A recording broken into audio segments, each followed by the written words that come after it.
clients facing long odds. That's something Public Defender Richard LeBlanc of Pittsfield knows a thing or two about. He's represented numerous clients facing long odds, including two of the most notorious defendants in Berkshire County history, Lent and Wayne Lo. LeBlanc recently received the Duggan Award from the State Committee for Public Counseling Services for his work. What's the reality of a public defender and what drives them? Those are among the questions I asked LeBlanc. I always knew I wanted to do criminal defense work. As I was growing up, within our family, I'm a bit on the older type. I remember the 1950s, the 1960s. We used to watch Perry Mason in the original black and white on CBS. And all of those types of, murder mysteries, whatnot. It was a long-running program. I remember watching that as a child with, family members. Yeah, and it came back for at least a period of time later on. I don't know whether it was in the late 60s or 70s or whatever, but yeah, it ran a long time. And so what about the intrigue of that, made you think, well, this is something that I want to pursue as a profession? Well, somewhere along the line, I don't know, I really don't know when, I decided that I thought that I wanted to be a lawyer. I didn't know that I would get there or not, but that program, among others, made me lean towards the defense side. I never really thought about being a prosecutor.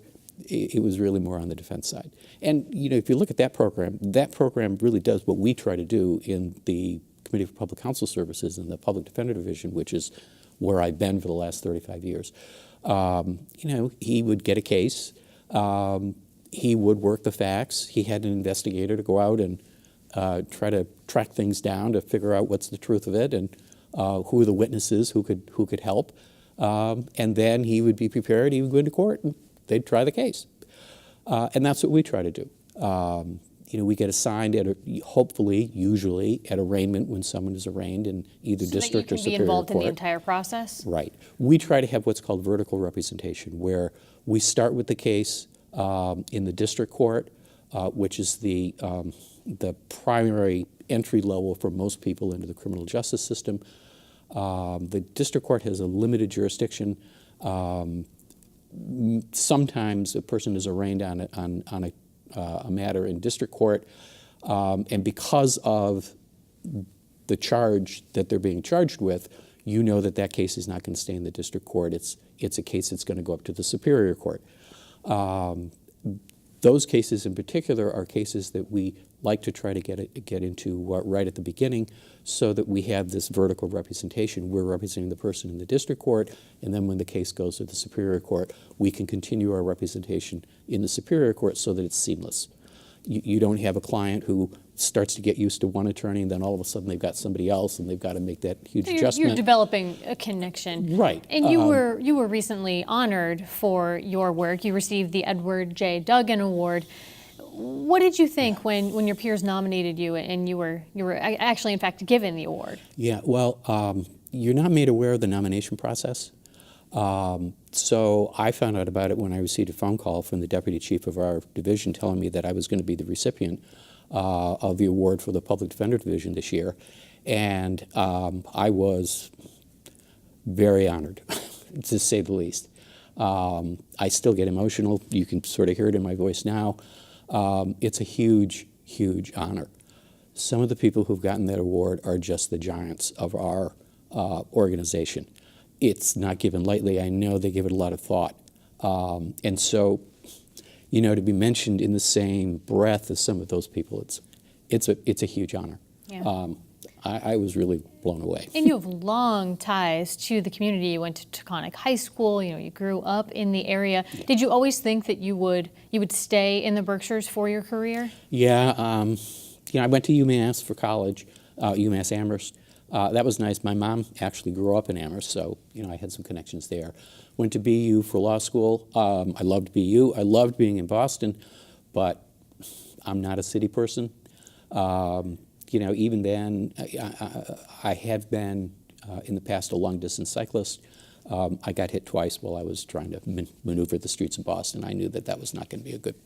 That was not going to be a good mix. And you ended up staying in the Berkshires, and in the 90s, you were a defense attorney for two of the most high-profile cases that the Berkshires saw, Wayne Lo and Lent. When I was in on the original arraignment of Mr. Lowe, Right. But I really didn't have very much contact with the case after that because of his charge, which was a murder charge, a very serious murder charge, unfortunately. That went to a more specialized group of people within our agency who are qualified for murder representation. But certainly for Mr. Lent, you were intricately involved in a piece of his case. Yes, for the duration. Yes, he had several different charges, and actually at least 2 different cases. And I was the primary counsel on one case, which we in fact tried, and I was co-counsel with Ellen Rubin, who is the head of our Northampton office and is murder qualified on the other case, the murder case. Being attached to such a high-profile case, and Mr. Lent and Mr. Lowe went on both to be convicted and are serving life sentences. Are you contacted by members of the public who are critical of the fact that you're serving this purpose, you're defending these people in court? Well, it's not something that any of us like to talk about. I got death threats, serious death threats. So how do you handle those? Well, you just deal with it. You just deal with it. Again, you don't publicize it much. I don't even really like talking about it now. But it's 20 years in the past. So, does it make you, rethink what you're doing? No.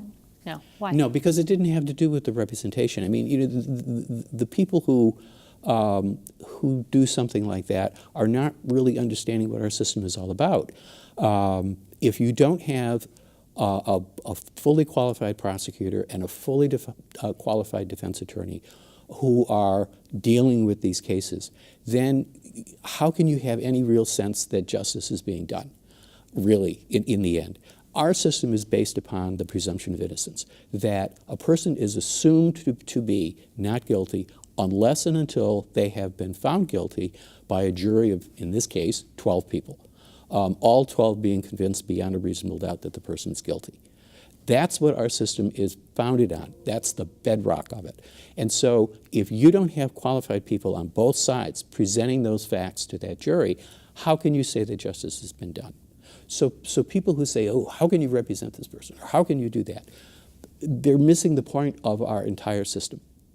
And for you then, when you're looking at cases where you're going in and a person who you are defending has said they are in fact guilty, how do you approach that as a professional? Well, you look to see what's the evidence. What can the Commonwealth prove? Do I think that the Commonwealth, each charge has a certain number of elements, facts, which the Commonwealth would have to prove. And those are the things that the Commonwealth has to prove beyond a reasonable doubt. So you look to see, can they prove element number 1? Do we think they can prove element number 2? Where are the facts that support element number 3? In the end, it's the client who makes the determination as to whether they want to go to trial or they want to resolve the case short of trial. Do you ever trying to convince them differently and say, I don't think you should you should take this course of action? Well, my job is to set out what I see the various options are and what, in my opinion, the best course of action might be. But it's my client's job, first of all, to make sure that he or she understands what these options are, and then to think about it, to talk about it with their family or people they're close with, who they think would give them good advice, and in the end to tell me what do they want to do, which option do they want to take. And then it's my job to vigorously enforce that particular option, to try to get the best disposition that we can in the case, whether it's go to trial or whether it's to offer a change of plea. So, in a case where my client says, well, I did it, but I don't think they can prove it, I want to go to trial, that's his right or her right.